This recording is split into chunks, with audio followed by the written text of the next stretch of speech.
সংসারের সবথেকে মারাত্মক প্রাণী কে?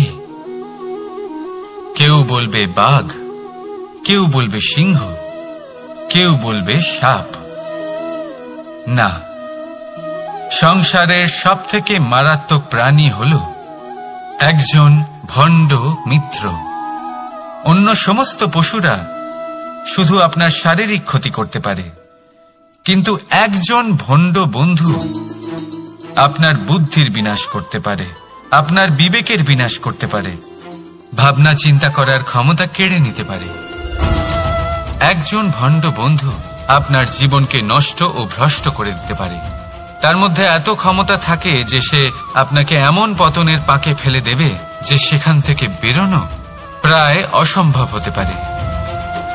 আর যখন আপনি সত্যিটা বুঝতে পারবেন, আপনার মধ্যে জাগ্রত হবে প্রতিশোধের ভাবনা, যা কিনা সবার আগে আপনাকেই বিনাশ করবে।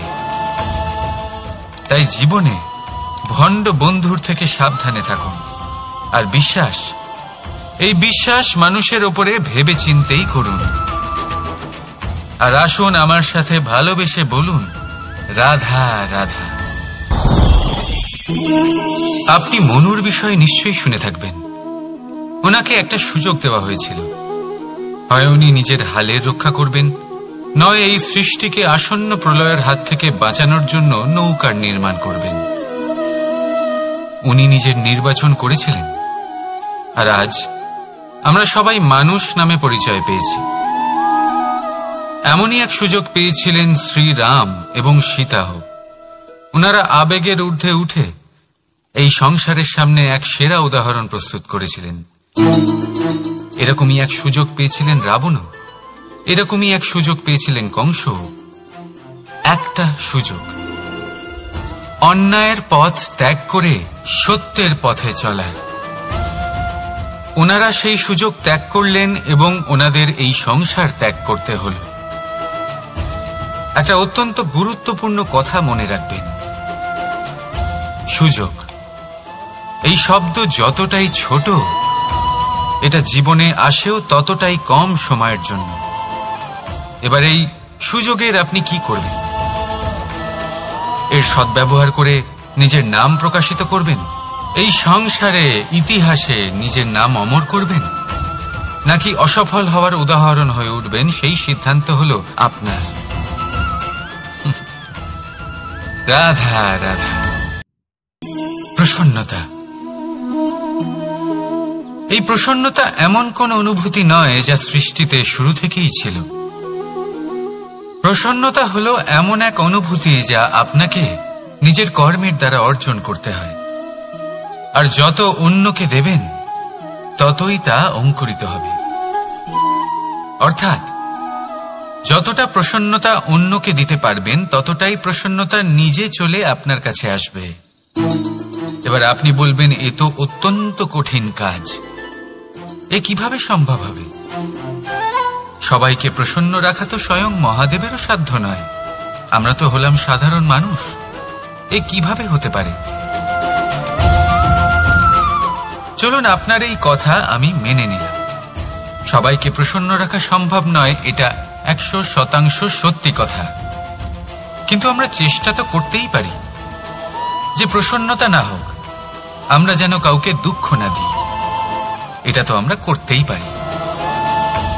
যত এই দুঃখ দূর হবে, ততটাই সুখ ছড়িয়ে পড়বে। আর যত এই সুখ ছড়িয়ে পড়বে, ততই বাড়বে এই প্রসন্নতা। তাহলে আসুন এই প্রসন্নতার সাথেই বলুন, রাধা রাধা। স্বপ্ন, স্বপ্ন, এই শব্দ আমাদের জীবনে কতটা গুরুত্বপূর্ণ হয়। কিছু স্বপ্ন এমন হয় যে আমরা রাতের মিষ্টি ঘুমের মধ্যে দেখি, তো কিছু স্বপ্ন আমরা খোলা চোখেই দেখি। কিছু স্বপ্ন আমাদের শান্তির ঘুম দেয়, আবার কিছু স্বপ্ন আমাদের ঘুমোতেই দেয় না। এবার খোলা চোখে দেখা এই স্বপ্ন ছোট হতে পারে বা বড়, কিন্তু এর সাথে যুক্ত থাকে সাফল্য। এবার আপনাকে একটা কথা বোঝাই, এই হলো আমার স্বপ্ন, এই হলো সাফল্য। এবার এদের মধ্যে যোগসূত্র হলো বাধা বিপত্তি। তাহলে যত বড় স্বপ্ন হবে ততই বড় বাধা, যত বড় বাধা বিপত্তি ততই বড় সাফল্য।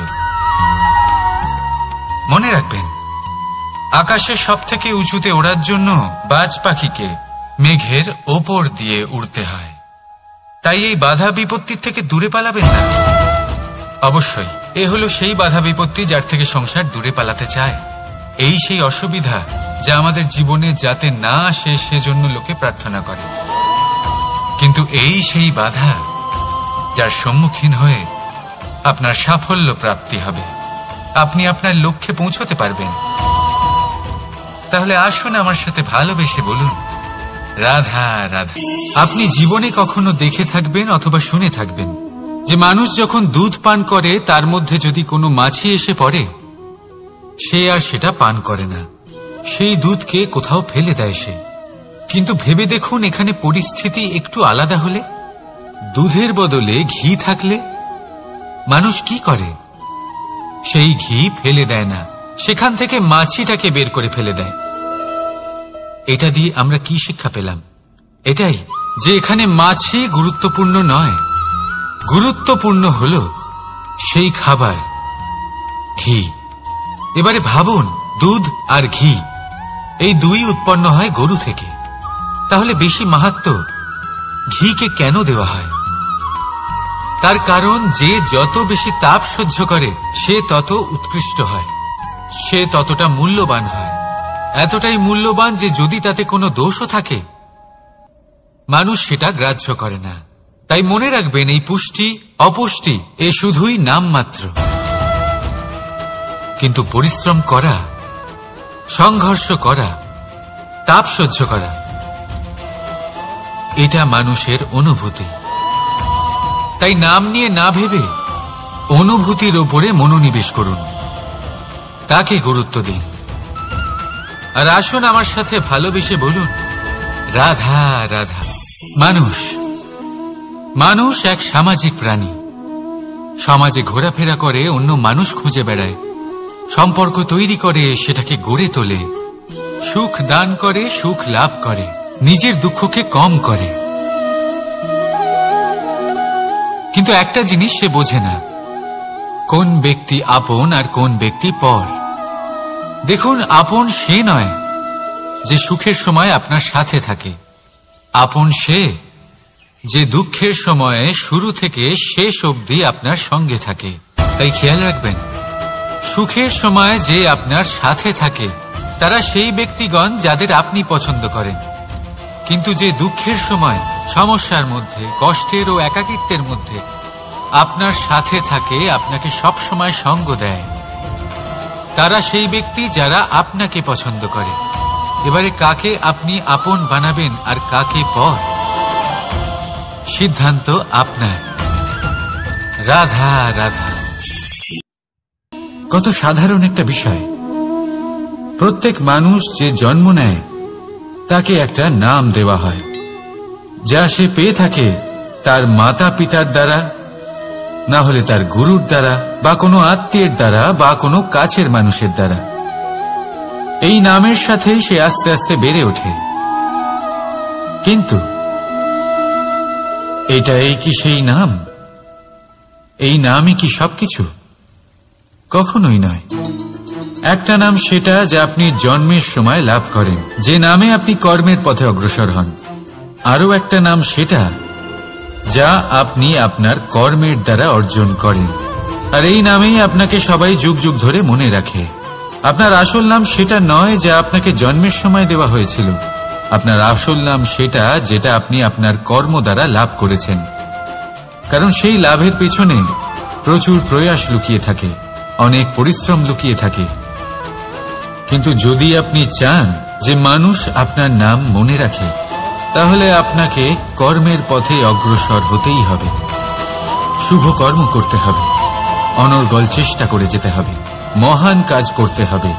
আর বিশ্বাস করুন, আপনি একটা মহান নামের ফল অবশ্যই লাভ করবেন। রাধা রাধা। বহুবার আমরা জীবনে নিরাশ হয়ে পড়ি, এই ভেবে যে নিরন্তর চেষ্টা করার পরেও আমাদের নিজেদের লক্ষ্য প্রাপ্ত হচ্ছে না। আমরা বুঝতেই পারি না এটা কি হচ্ছে। অনেকবার এরকম মনে হয় যে সেই লক্ষ্য যা আমরা চাইছি, সেই স্বপ্ন যা আমরা দেখেছি, যার জন্য আমরা নিরন্তর চেষ্টা করেছি, আমরা হয়তো তার যোগ্যই নই। ওই লক্ষ্যই আমাদের জন্য সঠিক নয়। আমাদের মনোবল ভেঙে যায়, আর তা হলো অত্যন্ত কঠিন এক পরিস্থিতি। কিন্তু সেই সময়ে কি করা যেতে পারে?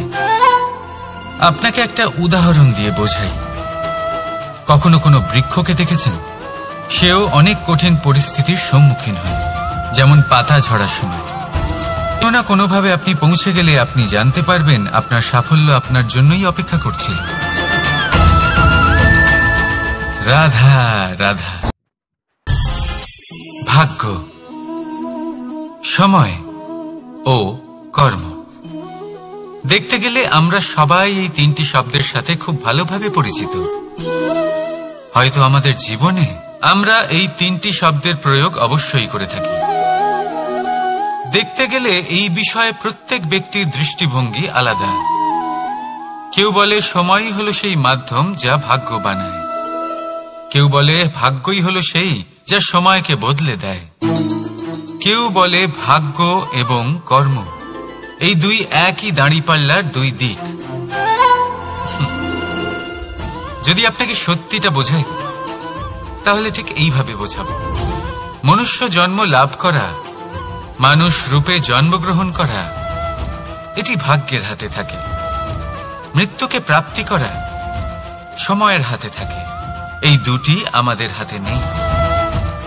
কিন্তু মৃত্যুর পরেও চিরকালের জন্য অমর হয়ে থাকা, লোকের হৃদয়ে বসবাস করা, এটি অবশ্যই আমাদের হাতে আছে। আর এ আমরা অর্জন করতে পারি শুধুমাত্র আমাদের কর্মের দ্বারা।